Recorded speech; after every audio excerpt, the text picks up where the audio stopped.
Theorem on angle in a semi circle. इस video में हम सेमी सर्कल में बनने वाले एंगल से रिलेटेड एक थ्योरम डिस्कस करेंगे। थ्योरम की स्टेटमेंट देखते हैं। स्टेटमेंट है the angle in a semi circle is a right angle in a segment greater than a semi circle is less than a right angle in a segment less than a semi circle is greater than a right angle. Semi circle कहा जाता है half circle को, यानी अगर हम circle को उसके centre से डायमीटर से कट करते हैं तो वो उसका सेमी सर्कल होता है। तो अब इस थ्योरम की स्टेटमेंट को हम एक डायग्राम की मदद से समझते हैं। हम एक सर्कल कंसीडर करेंगे जिसका सेंटर है ओ। तो इस थ्योरम की स्टेटमेंट के मुताबिक एक सेमी सर्कल में जो एंगल होता है वो राइट एंगल होता है। किस तरह से? जैसे कि हमने यहाँ पर कॉर्ड ली है ए बी और ये इसके सेंटर से गुजर रही है, मतलब ये इसका डायमीटर है। तो इसके एक तरफ भी सेमी सर्कल है और दूसरी तरफ भी इसका सेमी सर्कल यानी हाफ सर्कल है।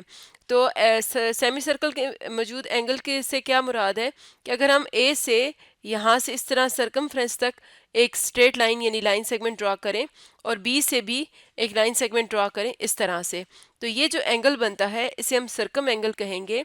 और इस स्टेटमेंट के मुताबिक सेमी सर्कल में जो एंगल बनेगा वो राइट एंगल होगा, यानी कि ये वाला एंगल राइट एंगल होना चाहिए। जिस पॉइंट पर हमने एंगल बनाया है इस पॉइंट को सी कह देते हैं। तो हमने ये प्रूव करना है कि एंगल ए सी बी एक राइट एंगल है जबकि वो सेमी सर्कल में बन रहा है।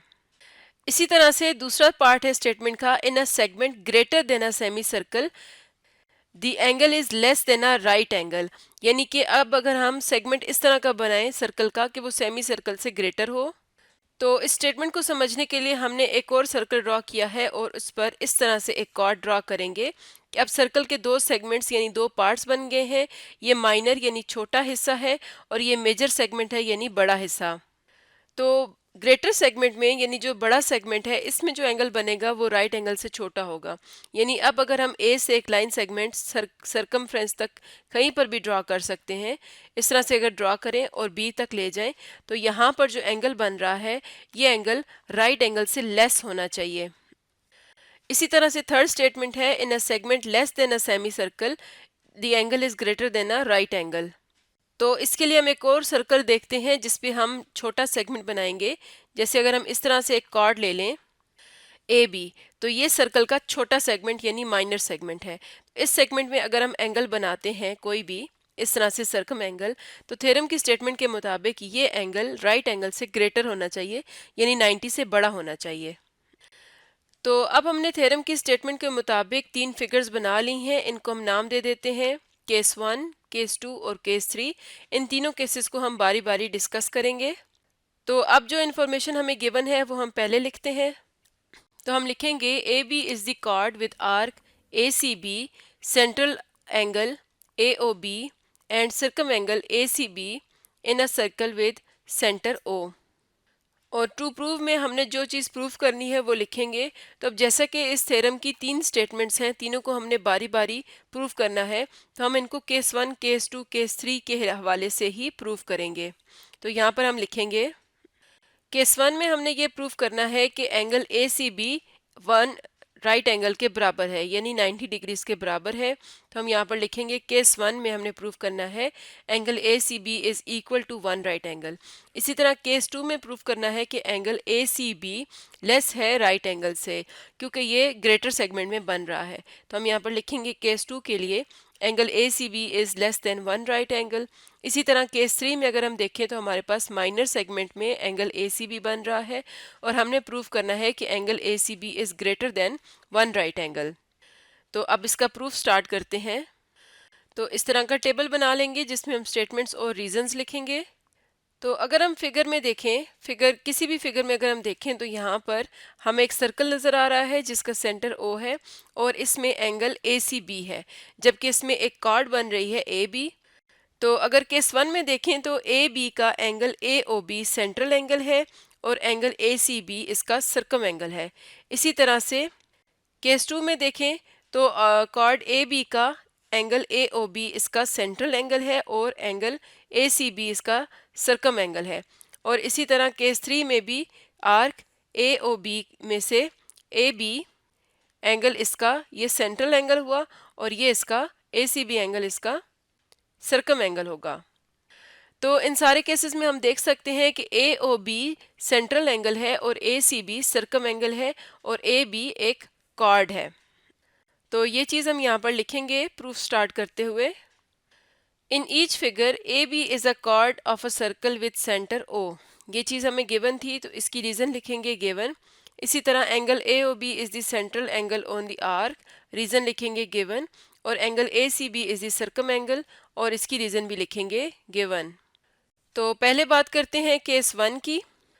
तो हम जानते हैं कि अगर हमारे पास कोई भी आर्क हो तो उसका सेंट्रल एंगल उसके सर्कम एंगल से हमेशा डबल होता है। तो इसका मतलब है कि आर्क ए बी की अगर बात की जाए, यानी इस आर्क की अगर बात की जाए, तो इसका ये सेंट्रल एंगल इसके सर्कम एंगल से डबल होगा। इसका मतलब है कि angle A O B double होगा एंगल ए सी बी से। और हम यहाँ पर देख सकते हैं कि एंगल AOB एक स्ट्रेट एंगल है क्योंकि वो एक स्ट्रेट लाइन पर लाई कर रहा है। तो इसका मतलब है कि ये 180 डिग्रीज है और ये डबल है ACB से। तो ये चीज़ हम यहाँ पर लिखेंगे। Measurement of angle AOB is equal to 2 times, यानी ये डबल है मेजरमेंट ऑफ एंगल ACB से। इसे हम इक्वेशन नंबर 1 कह देते हैं। और रीज़न लिखेंगे central angle is double than circum angle of same arc. ये हमारे पास एक थ्योरम है जिसके अकॉर्डिंग हम कह सकते हैं कि सेंट्रल एंगल डबल होता है सर्कम एंगल से, और ये दोनों एंगल्स एक ही आर्क के होने चाहिए।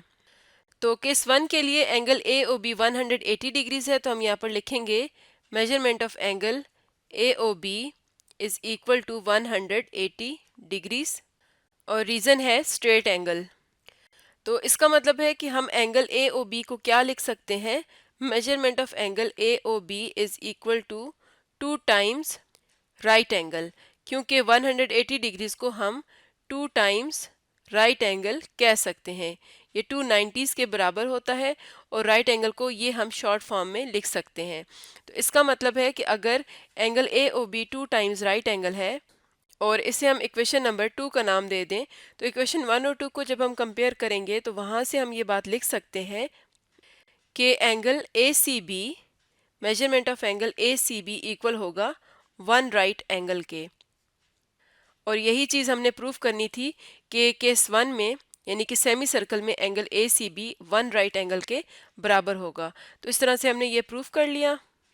तो अब हम केस 2 की बात करते हैं। तो केस 2 में अगर हम देखें तो ये जो सेंट्रल एंगल है ये क्या बन रहा है, अगर ये देखा जाए तो ये 180 से लेस है, क्योंकि 180 यहाँ पर इस तरह से बनता है।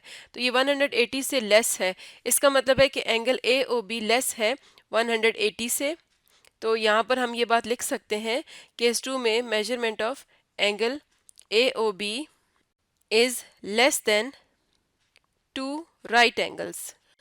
तो हमने जैसे कि इक्वेशन 1 में कहा था कि एंगल AOB इक्वल है 2 टाइम्स एंगल ACB के। तो इसका मतलब है कि हम यहाँ से ये बात कह सकते हैं इक्वेशन 1 को, और अगर हम इसको इक्वेशन नंबर 3 कह दें तो 1 और 3 को कंपेयर करते हुए हम कह सकते हैं कि मेजरमेंट ऑफ एंगल ACB किससे लेस होगा, 1 राइट एंगल से लेस होगा, क्योंकि एंगल AOB 2 राइट एंगल से लेस है और एंगल AOB इक्वल है 2 टाइम्स एंगल ACB के। तो एंगल ACB 1 राइट एंगल से लेस होगा। और रीज़न में लिखेंगे यूजिंग इक्वेशन 1 एंड 3। इसी तरह से अब केस 3 देखते हैं। तो केस 3 में हम देख सकते हैं कि अगर हम AOB का सेंट्रल एंगल देखें तो ये 180 से ग्रेटर है, क्योंकि 180 एंगल यहाँ पर बनता है। तो ये 180 से ग्रेटर है, इसका मतलब है कि हम यहाँ पर लिख सकते हैं measurement of angle AOB is greater then 180 degrees. और एंगल AOB की जगह हम क्या लिख सकते हैं, 2 टाइम्स मेजरमेंट ऑफ ACB, क्योंकि वो इसके इक्वल था।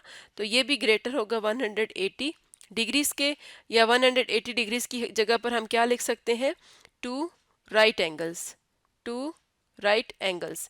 तो इसका मतलब है दोनों तरफ 2 को कैंसिल करेंगे तो हमारे पास रह जाएगा कि मेजरमेंट ऑफ ACB ग्रेटर है 2 राइट एंगल्स से। और ये चीज़ हमने प्रूव करनी थी कि अगर हमारे पास माइनर सेगमेंट हो तो उसमें जो एंगल बनता है सर्कम एंगल, वो राइट एंगल से, सॉरी यहाँ पर 1 है, ये 1 राइट एंगल से ग्रेटर होता है। और यही चीज़ हमने प्रूव करनी थी इस थ्योरम में कि अगर हमारे पास सेमी सर्कल है या उससे ग्रेटर या स्मॉलर सेगमेंट है तो उसमें किस तरह से एंगल्स बनते हैं। सेमी सर्कल में जो भी एंगल बनेगा वो हमेशा 90 का बनेगा, और अगर सेगमेंट सेमी सर्कल से ग्रेटर हो तो उसमें जो एंगल बनेगा वो एक्यूट एंगल यानी कि 90 से स्मॉलर होगा। और अगर हमारे पास इस तरह से हो सेगमेंट जो माइनर सेगमेंट हो तो उसमें जो सर्कम एंगल बनेगा वो ऑब्ट्यूज यानी 90 से ग्रेटर होगा। तो इस तरह से हमारे पास थ्योरम है सेमी सर्कल में एंगल से रिलेटेड। तो आज का हमारा टॉपिक था theorem on angle in a semi circle.